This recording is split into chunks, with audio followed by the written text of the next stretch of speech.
সেন্সেক্স ৭৮,০০০ থেকে ৭৬,৫০০-তে চলে এসেছে। ১৬০০ পয়েন্টেরও বেশি মার্কেট পড়েছে। আমরা সবাই জানি জিওপলিটিক্যাল ইস্যুর কারণে তেলের দাম বৃদ্ধি এবং তেলের দাম বৃদ্ধির জন্যই সেন্সেক্সের এমন পতন কিন্তু আমরা লক্ষ্য করলাম। আমরা সেন্সেক্সের অ্যানালিসিস করব কালকের জন্য এবং দেখার চেষ্টা করব যে আমাদের যে লেভেলগুলো ছিল সেই লেভেলগুলোকে মান্যতা দিয়েছে কিনা। আমরা দেখব যে কিভাবে ট্রেড করতে হতো এবং আগামী দিনে কিভাবে ট্রেড করতে হবে। আমি সুররঞ্জন গঙ্গোপাধ্যায় আপনাদের সবাইকে স্বাগত জানাচ্ছি আমার এই ভিডিওতে। চলুন ভিডিওটা শুরু করি এবং সেন্সেক্সের অ্যানালিসিস করি এই ডিসক্লেমারটা দিয়ে যে আমি কোনো সেবি রেজিস্টার্ড অ্যানালিস্ট নই, আমি নিজের মতো করে অ্যানালিসিস করছি। আপনারা শুনুন, বুঝুন, দেখুন, কিন্তু সিদ্ধান্ত নেবেন আপনার নিজের ফিনান্সিয়াল অ্যাডভাইজারের সঙ্গে কথা বলে। এই ভিডিওতে আমি বিভিন্ন রকম ইন্ডিকেটর ব্যবহার করব, কিন্তু আপনারা সেগুলো আমার নিজস্ব ইন্ডিকেটর, আপনাদেরকে কোনো রকম বাই সেল রেকমেন্ডেশন দেওয়ার জন্য নয়। দেখুন, মার্কেটে একটা রাইজিং এজ তৈরি হয়েছিল, একটা ট্রেন্ড লাইন দুদিন থেকে গল্প চলছিল, সেই গল্পটা ভেঙেছে এবং ভাঙার পর নিচে এসেছে।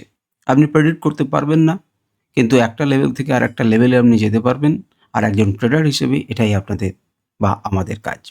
আগের দিন যেটা ছিল ৭৮,১৮০, সেটা আজকে দাঁড়িয়ে রয়েছে ৭৬,৫০০-তে, অর্থাৎ ১৬৭৭ পয়েন্ট নিচে। যদি মান্থলি ক্যান্ডেলকে দেখেন তাহলে দেখবেন যে মাথায় মাথায় কালকে আমাদেরকে চলছিল এবং আমাদেরকে মনে হচ্ছিল যে এই অঞ্চলকে কেটে সে ওপরের দিকে যাওয়ার জন্য রেডি। আজকে কিন্তু সেখান থেকে সে ধাক্কা খেয়ে নিচে এসেছে। এর আগে ৪-৪টে মাস তাকিয়ে দেখুন, ৪-৪টে মাস কিন্তু এই অঞ্চলে ধাক্কা খাচ্ছে। বারে বারে গিয়েছে এবং বারে বারে কিন্তু ফেরত এসেছে। ১ বার, ২ বার, ৩ বার, ৪ বার এবং পঞ্চমবারও আপাতত ধাক্কা খেয়েছে। যদিও খুব আর্লি এটা বলার জন্য, জুলাই মাসের জন্য, জুলাই মাস এখন অনেক বাকি, মাত্র ৮টা দিন পেরিয়েছে, কিন্তু ধাক্কা খাচ্ছে। সুতরাং এটি কিন্তু একটি স্ট্রং রেজিস্ট্যান্স, এই নিয়ে কোনো সন্দেহ নেই। আপাতত যে জায়গাতে দাঁড়িয়ে রয়েছে সেটাও কিন্তু একটা সাপোর্ট এরিয়া মান্থলি ক্যান্ডেলে। আমরা দেখব যে সেটাকে ভাঙলে পরে সে আরও নিচে ৭৫,০০০-এর কাছাকাছি আসে কি আসে না। যদি আসে তাহলে এখান থেকে সে সাপোর্ট নেবে। এখান থেকেও ১,৫০০ পয়েন্ট নিচে রয়েছে এবং উপরের দিকে গেলে পরে অবশ্যই এই ৭৮,০০০, ৭৭,০০০, ৮০০, ৯০০-তে আবার ধাক্কা খাবে, এ নিয়ে কোনো সন্দেহ নেই। আপনি চলে আসুন উইকলি ক্যান্ডেলে, দেখলে আরও একটু খারাপ লাগবে যে উপরের দিকে যাওয়ার একটা চেষ্টা করেছিল কিন্তু সে যেতে পারেনি।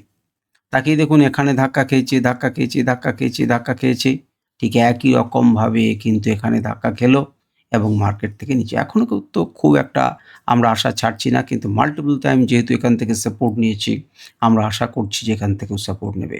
যদিও বৃহস্পতি শুক্র এখনও ২টো দিন রয়েছে, কালকে এক্সপায়ারি। মার্কেট এর নিচে এসে থেকে আরও পড়ে কিনা বা এখান থেকে সাপোর্ট নিয়ে মার্কেট উপরের দিকে যায় কিনা, আমাদের সেটা দেখায়। সাপোর্ট এরিয়াতে দাঁড়িয়ে রয়েছে। আপনাকে যদি আরও ক্লিয়ার জানতে হয় তাহলে ডেলি ক্যান্ডেলে যেতে হবে। ডেলি ক্যান্ডেলে আপনি একটি ভালো পতনকে দেখেছেন, ভালো পতন দেখছেন এবং ধাক্কা দেখেছেন। এই লেভেলের উপরে এসে সাস্টেন করতে পারেনি, আগের দিনই আমরা দেখেছি, এবং সেখান থেকে কিন্তু একটি লেভেল পর্যন্ত আসা উচিত ছিল, সেটাকেও সাপোর্টকে ব্রেক করে তার নিচে ক্লোজ করেছে। এমন নয় যে মার্কেট এই লোয়ের থেকে একটু নিচের লোতে এসেছে, অর্থাৎ লোয়ার লো তৈরি করেছে, কিন্তু এখনও পর্যন্ত তার নিচের লোটিকে ব্রেক করতে পারেনি। এ হয়তো সাপোর্ট দেওয়ার মতো চেষ্টা করবে। আমি কোথায় বললাম যে একটা ট্রেন্ড লাইনকে ব্রেক করছি, আমি আপনাদেরকে দেখাচ্ছি। তার আগে এখানে কয়েকটা লেভেলস আপনাদেরকে আমি দেখিয়েছিলাম ইন্ডিকেটরের সাহায্যে, আমাদের মনে আছে কিনা জানি না। একবার তাকিয়ে দেখুন যে মার্কেট কেন এখানে সাপোর্ট নিল, কোথায় লেভেল ছিল। যদি লেভেলগুলো নোট করে রাখতেন তাহলে আপনাকে কাজে দিত। তাকিয়ে দেখুন, ৯-১০ লেভেলে ধাক্কা খেয়েছি, আমরা আগের দিন দেখিয়েছি। তো যাবার চেষ্টা করেছিল কিন্তু টেনে নামিয়েছে, মার্কেট খুললো এখানে, তাহলে আবার এখানে সাপোর্ট নিতে পারত। আর টার্গেট নাম্বার ৮-এ ৭৭,৭০০, ৩৬৯-এ একটা সাপোর্ট নিতে পারত, কিন্তু সেখানে সাপোর্ট নেয়নি, থ্রু পাস করেছে। তাহলে আমাদের কাছে দুটো মিলিয়ে যে জোন, সেই জোনটা ৬-৭ লেভেলে কিন্তু একটা জোন রয়েছে, সেখানে কিন্তু সে সাপোর্ট দিয়েছে। এখন আমাদের কাছে কি কাজ হবে? মার্কেট কোথায় খুলবে, ট্রাম্প কি ঘোষণা করবেন, ইরান কোথায় বোম মারবে, আমরা কিচ্ছু জানি না। আমরা দেখব, আমাদের লেভেলগুলোকে তাকিয়ে দেখব। মার্কেট যদি এখানে খোলে, উপরের দিকে যাওয়ার চেষ্টা করে, এই অবশ্যই রেজিস্ট্যান্স রূপে কাজ করবে। যতক্ষণ পর্যন্ত ১৫ মিনিট টাইম ফ্রেমে উপরে উঠবে, রিটেস্ট করবে এবং উপরে যাবে, ততক্ষণ পর্যন্ত বিশ্বাস করবেন না। এখানে ধাক্কা খেয়ে তার নিচে আসার সম্ভাবনা। যদি এটাকেও ব্রেক করে তাহলে তার নিচে আসার চেষ্টা করবে এবং এগুলি হচ্ছে লেভেলস। এগুলোই আপনারা দেখতে পাচ্ছেন। যদি মার্কেট আরও কাছাকাছি খোলে, অনেকটা গ্যাপ খোলে, তাহলে কিন্তু সে এখান থেকে ধাক্কা খেয়ে একটা উপরে যাওয়ার চান্স আছে।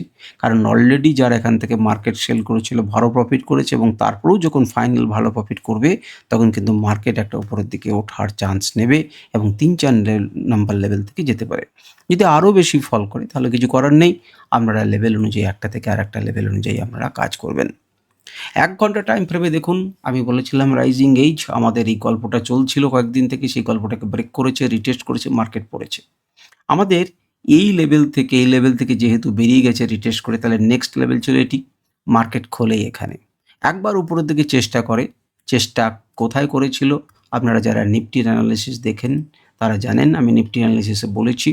আমি জানি না এটি আগে বা পরে কখন আপলোড হবে, কিন্তু আপনি তাকিয়ে দেখুন, এই অঞ্চল থেকে মার্কেট উঠেছিল একই রকমভাবে। যখন উপর থেকে যাচ্ছে তখন এটা রেজিস্ট্যান্স রূপে কাজ করেছে, এখান থেকে ধাক্কা খেয়েছে, ব্রেকডাউন হয়েছে এবং তারপর কিন্তু আবার এই অঞ্চলকে রিটেস্ট করেছে। তাহলে বুঝতে পারছেন এর ইম্পর্ট্যান্ট লেভেল, এবং এইগুলোকে টেনে রেখেছি। আপনারাও চার্টে দিয়ে রাখুন। মার্কেট একবারে নেক্সট লেভেল পর্যন্ত এসেছে, তার নিচে ক্লোজ করেছে। নিচে ক্লোজ করার পর যখন মার্কেট উপরের দিকে ওঠার চেষ্টা করেছিল, এখানে আবার রিটেস্ট করেছে এবং গিয়েছে বা এখানে রেজিস্ট্যান্স ফেস করেছে। তাহলে আপনাদের চোখের সামনে আমরা এখন সেন্সেক্সের পক্ষে কি অবস্থা? ৭৬,৮০০ এই লেভেলটি কিন্তু রেজিস্ট্যান্স লেভেল রূপে পরিচিত।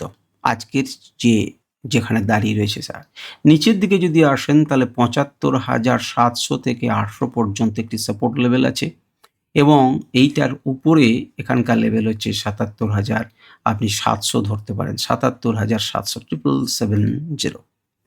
তো এই হচ্ছে সেন্সেক্সের ১ ঘন্টা টাইম ফ্রেমে আপনাদের কাছে অ্যানালিসিস, এবং বোঝার চেষ্টা করুন।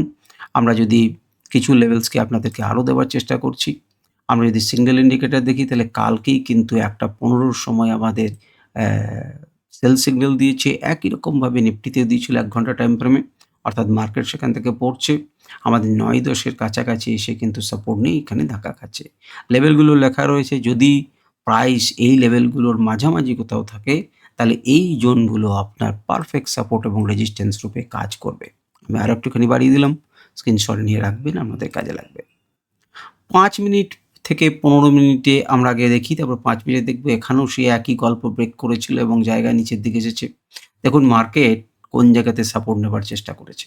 দেখতে পাচ্ছেন মার্কেট আমাদের যে লেভেলসগুলো কালকে আঁকা ছিল, আপনারা ঘুরে দেখুন, সেখানেই কিন্তু মার্কেট প্রথম সাপোর্ট নেবার চেষ্টা করে একটুখানি উঁচু হওয়ার চেষ্টা করেছে, কিন্তু পারবে না। এখানে রেজিস্ট্যান্স আছে, সেই রেজিস্ট্যান্সে ধাক্কা খেয়ে, যে অঞ্চল থেকে ধাক্কা খেয়েছে সেই অঞ্চল থেকে ধাক্কা খেয়ে মার্কেট কিন্তু একটি লেভেল থেকে ক্লোজ করেছে নেক্সট লেভেল। একটা লেভেল থেকে আর একটা লেভেলই আমাদের কাজ, যাওয়া এবং আসা। তো আপনারা দেখতে পাচ্ছেন আগের ক্ষেত্রেও তাই দেখেছি আমরা। এই লেভেল থেকে এই লেভেল, এই লেভেল যখন ভাঙলো তখন নেক্সট লেভেল, নেক্সট লেভেল যখন ভাঙলো তখন নেক্সট লেভেল। তো পরপর সাপোর্ট এবং রেজিস্ট্যান্সে এইভাবে ট্রেড করেছি। আমরা এই মুহূর্তে সেন্সেক্সকে কীভাবে ট্রেড করতে পারি, এবং তার জন্য আমরা একটা আত্মা ইন্ডিকেটরকে লাগাচ্ছি এবং এর ট্রেন্ড লাইনগুলোকে দেখে রাখুন। এইভাবে কিন্তু আপনি ট্রেন্ড লাইন করে রাখতে পারেন। দেখুন আরও একটা ট্রেন্ড লাইন করতে পারেন। এখানে মাত্র যেহেতু আমি ২টো ট্রেন্ড লাইনকে সুযোগ দিয়েছি, ১০টা পর্যন্ত আঁকিনি, কিন্তু এইভাবে কিন্তু আমরা একটা ট্রেন্ড লাইনকে করে রাখতে পারেন। যদি মার্কেট এখান থেকে যাওয়ার চেষ্টা করে, এখানে কিন্তু ধাক্কা খাবে। আপনারা এই লেভেলগুলোকে নিয়ে একটি ট্রেন্ড লাইন ক্রিয়েট করে একে কিন্তু সীমাবদ্ধ করে দিতে পারেন। মার্কেট কোন জায়গাতে খুলছে দেখুন, যদি নিচে খোলে তাহলে এইরকম জায়গাতে কিন্তু সে ধাক্কা খেয়ে আবার নিচে আসতে পারে। যদি উপরে খোলে এখান থেকে কিন্তু সাপোর্ট নিতে পারে। এরকমভাবে আপনি কিন্তু মার্কেটকে ১৫ মিনিটের মধ্যে রেখে দিতে পারেন। আর আমাদের লেভেলসগুলো তো আপনাদের কাছে আছে। স্ক্রিনশট রাখুন, তাহলে এই কাছাকাছি ভ্যালুগুলো আপনারা পেয়ে যাবেন। ৫ মিনিট টাইম ফ্রেমেও দেখুন একই রকমভাবে আমাদের রাইজিং এজ ভেঙেছে, নিচের দিকে এসেছে একটি লেভেল থেকে একটি লেভেল। কেন এখানে সে সাপোর্ট নিয়েছে? কারণ এখানে লেভেলসগুলো রয়েছে। সাপোর্ট নিয়েছে, যখন ভেঙেছে একটা লেভেল, সেখান থেকে আরেকটি লেভেল। এবারে আপনারা তাকিয়ে দেখুন যে তাসের ঘরের মতো যেটা পড়ে গেছে। এখন এই জায়গাটাতে নিফটির ক্ষেত্রেও আমি আপনাদেরকে বলেছি, এক্ষেত্রেও আমি বলছি, এখানে কিছুটা সময় সে কাটিয়েছে। সুতরাং এই জায়গাটা কিন্তু এখন পরিবর্তিত লেভেল পরিণত হয়েছে। আপনি তাকিয়ে দেখবেন যে এই লেভেলের, অর্থাৎ ৭৬,৫০০ উপরে না নিচে মার্কেট খুলছে। যদি খুব বেশি নিচে খোলে ৭৬,১০০ পর্যন্ত মার্কেট খোলে, তাহলে হয়তো সাপোর্ট নিয়ে উপরের দিকে যেতে পারে। যদি এই ৭৬,১০০ লেভেলকে ভাঙে তাহলে ফার্দার সে নিচের দিকে যাবে, আর নচেত উপর দিকে যাবে। তো এই হচ্ছে মোটামুটিভাবে আমাদের ৫ মিনিট এবং এই টাইম ফ্রেমের সাপোর্ট এবং রেজিস্ট্যান্স আমরা অ্যানালিসিস করলাম। আশা করি আপনাদের সেনসেক্সের অ্যানালিসিস ভালো লেগেছে। যদি কোনো প্রশ্ন থাকে আপনি অবশ্যই করবেন। আমি চেষ্টা করব উত্তর দেওয়ার। নমস্কার, ধন্যবাদ।